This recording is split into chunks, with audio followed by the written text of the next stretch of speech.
Where to start then? Well, Schedule 21 of the Sentencing Act 2020 is the starting point for any sentencing exercise when it comes to a sentence for murder. Before we get there, I just want to mention a few general points, make a few general observations by way of background before we turn to the get to the meat of today's course. The Sentencing Act 2020, Section 322, sets out that a sentencing judge, has a duty to sentence somebody to custody for life for murder.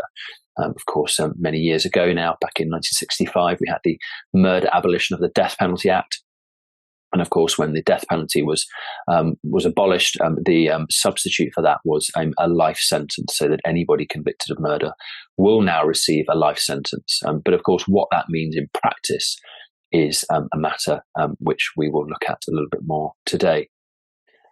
We then move on to one of the other appeals, the case of Balraj Singh. And Mr. Singh took the knife from the upstairs kitchen in the factory in which he worked. And I think I think it was his kitchen to an extent.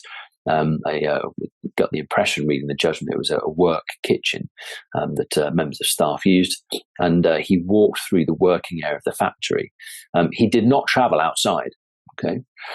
So he went from one area of the factory to another and didn't travel outside at all, covered a distance of 50 metres, and the Court of Appeal said that they found it difficult not to come to the conclusion that he'd taken the knife to the scene. Point 10. Schedule 21 is not an exhaustive list of examples, and that was one of the points that was particularly argued in the case of Cousins as well.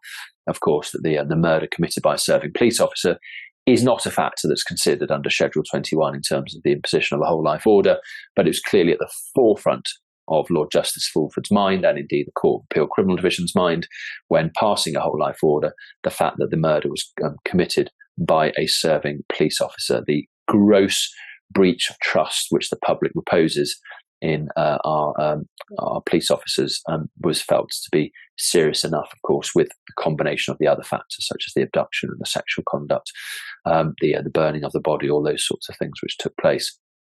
So Schedule 21 is not an exhaustive list of those examples.